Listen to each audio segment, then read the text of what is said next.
Okay, we're back on. Please hope that it doesn't go off again. The material cosmos, being temporary, is sometimes manifest and sometimes unmanifest.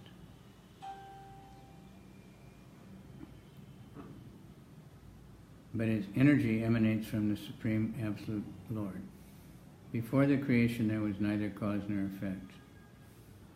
The word paschadaham indicates that the Lord exists after the dissolution of the cosmic manifestation, when the material world is dissolved. The Lord still exists personally in the Vaikunthas. During the creation, the Lord also exists as he is in the Vaikunthas, and he also exists as a supersoul within the material universes. This is confirmed in the Brahma Samhita, Goloka eva nivasati. Although he is perfectly and eternally present in Goloka Vrindavan and Vaikuntha, he is nevertheless all-pervading, Akilatma Bhuta. An all-pervading feature of the Lord is called the Supersoul. In the Bhagavad Gita it is said, Aham Kritsnasya Jagata Prabhavak. The cosmic manifestation is a display of the energy of the Supreme Lord.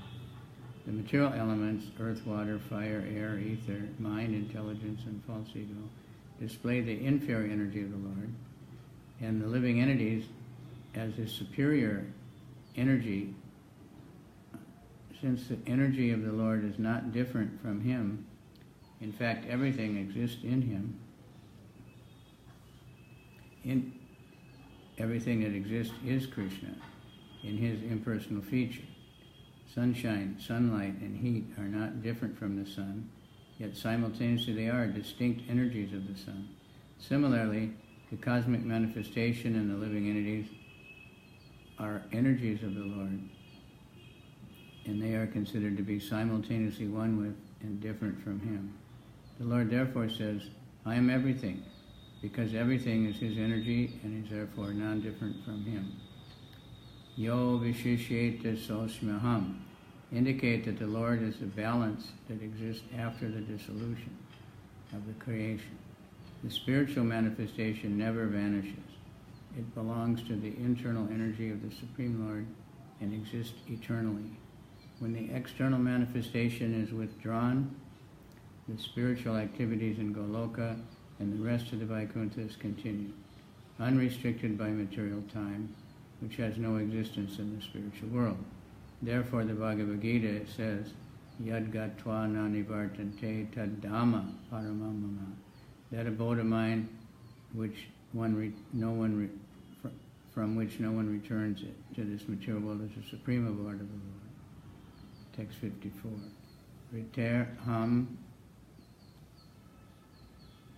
Ritertam yat priyiteta na priyite eta chatmani na vidyad atmanomayam yata baso yata tamaha. What appears to be truth without me is certainly my illusory energy, for nothing can exist without me. It is like a reflection of real light in the shadows, for in that light there are neither shadows nor reflections. In the previous verse, the absolute truth and its nature have been explained. One must also understand the relative truth to actually know the absolute truth. The relative truth, which is called Maya, or material nature, is explained here. Maya has no independent existence. One who is less intelligent is captivated by the wonderful activities of Maya. But he does not understand that behind these activities is the direction of the Supreme Lord. In the Bhagavad Gita, it is said, Maya dakshena prakriti suyate sacharacharam. The internal nature, material nature, is working and producing moving and non-moving entities only by the supervision of Krishna. The real nature of Maya, the illusory existence of the material, just drank more than 1 liter of water. It's clearly explained in Srimad Bhagavatam.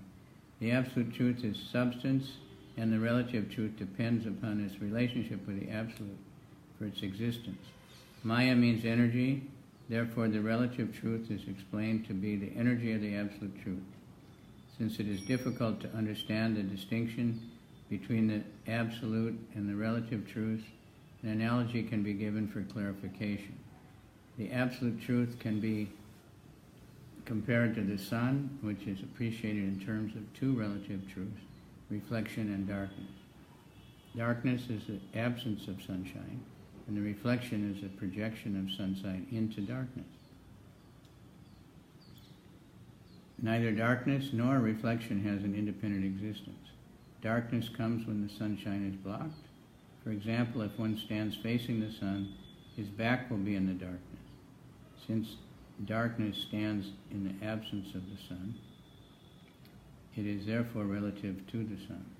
The spiritual world is compared to the real sunshine, and the material world is compared to the dark regions where the sun is not visible. When the material manifestation appears very wonderful, it is due to perverted reflections of the Supreme Sunshine, the Absolute Truth, as confirmed in the Vedanta Sutra. Whatever one can see here has a substance in the Absolute. As darkness is situated far away from the sun, so the material world is also far away from its spiritual world. The Vedic literature directs us not to be captivated by the dark regions, tama, but to try to reach the shining regions of the absolute yogi dham.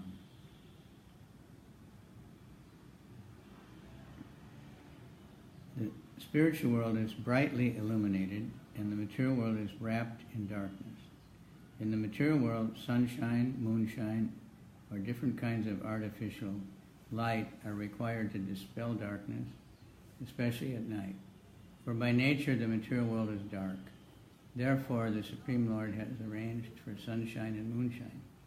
But in his far away from the Absolute Truth, maybe I'll keep two there.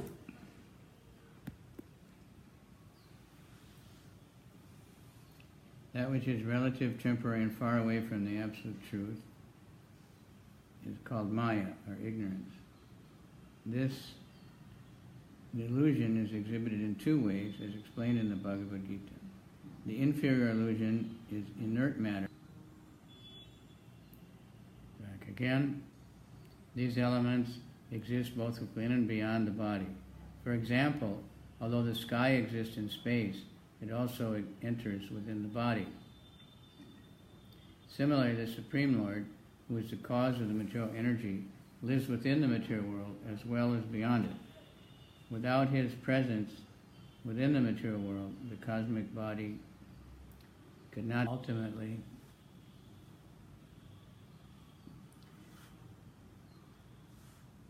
we got back online, and it's a good one here, very important. The existence of the Supreme Lord can be realized by one who has single qualification of submissiveness, means humble service, and who thereby becomes a surrendered soul. The development of the submissiveness is the cause of back. Maybe we didn't get it, so I'll read it again. The existence of the Supreme Lord can be realized by one who has a single qualification of submissiveness, and who thereby becomes a surrendered soul. The development of the submissiveness is the cause of proportionate spiritual realization, by which one can ultimately meet the Supreme Lord in person as a man. But it's very amazing. A person interested in transcendental knowledge must therefore always directly and indirectly inquire about it to know the all-pervading truth. Those who are serious about the knowledge of the transcendental world, those who are serious about knowledge of the transcendental world, which is far beyond the material cosmic creation, must approach a bona fide spiritual master to learn the science both directly and indirectly. One must learn both the means to approach the desired destination and the hindrances. The spiritual master knows how to regulate. We're back. The standard engaged comfort and happiness conceived by a common man is the lowest grade of happiness, for it is a relationship.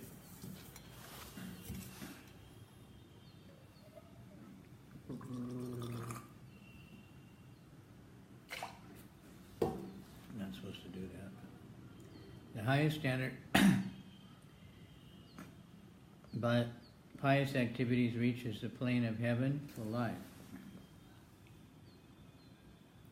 From this and the preceding 3 verses of Caitanya Caritamrita, which have been selected from Srimad Bhagavatam, the missionary activities of Lord Chaitanya can be understood. Srimad Bhagavatam has 18,000 verses, which are summarized in the 4 verses beginning with Evam, Evasam, Evagri, and concluding with Yat, Shat, Sarvacha, Sarvada. In the first of these verses, the transcendental nature of the Lord Krishna, Supreme Personality. Now it's back. I'm sorry, it keeps getting cut off. There's not much we can do about it. Nothing I can do about it. I tried using the Airtel also, which sometimes works very nicely. Text 57. Chintamanir Jayati Samagiri Gurova Gurome Siksha Gurus Cha Bhagavan Shamachari, a disciple of Vallabha Bhatt. Devamangal Thakur actually entered into the transcendental pastimes of the Lord Krishna. He has recorded his transcendental experiences and appreciation in a book called Krishna Karnamrita. In the beginning of that book, he has offered his obeisances to his different gurus, and it is to be noted that he adored them all equally. The first spiritual master mentioned is Chintamani, who was one of his instructing spiritual masters, because she first showed him the spiritual path. Sangam Uktibi.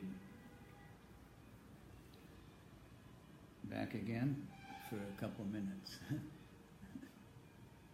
One should therefore avoid bad company and associate only with devotees. With their realized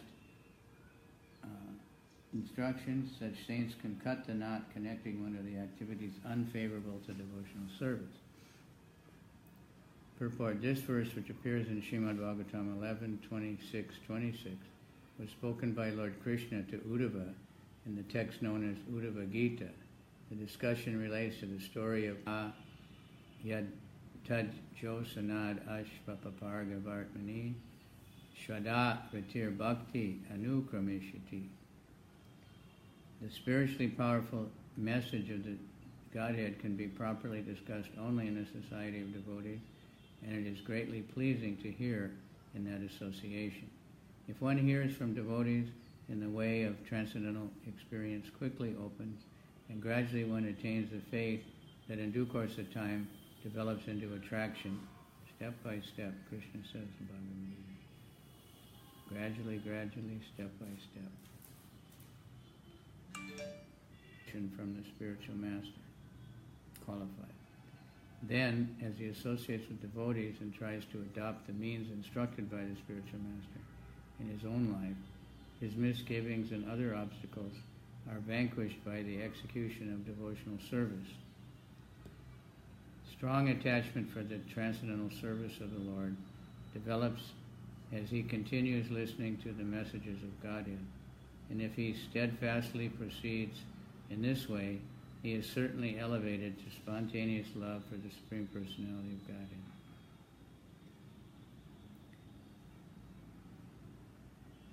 He is all-powerful. He is the inconceivable energies. The Supreme Personality of Godhead is one, without a second. Therefore, he is all-powerful. He has the inconceivable energies of which 3 are principal. The devotee is considered to be one of these energies, never the energetic. The energetic is also always the Supreme Lord. The energies are related to him for the purpose of eternal service. A living entity in the conditioned stage can overcome his aptitude for serving the Supreme Lord by the grace of Krishna. Full of free from problems, can wholeheartedly care for his devotees. His concern is how to elevate and protect all those who have taken shelter of his feet. The same responsibility is also entrusted to the spiritual master, the bona fide spiritual master. Concern is how the demons, how the devotees who have surrendered to him as a representative of the Lord may make progress in the devotional service. The Supreme Personality of Godhead is always mindful of the devotees who fully engage in enlivening knowledge. Therefore, sorry, we're getting much more time cut off than by their association, sinful persons are freed from sinful reactions. Therefore, whenever a pure devotee goes to a sacred place, a pilgrimage, the importance of that holy place is due to the presence there of such pure devotees.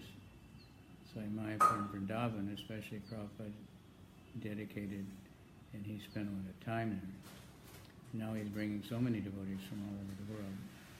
And by the constant kirtans and kata and all the things the devotees are doing, it's purifying even the holy places. Sabhakta Gana Haya Dvivida Prakar Parishada Guna Eka Sadhaka Gana Ar. Such pure devotees are the two types, personal associates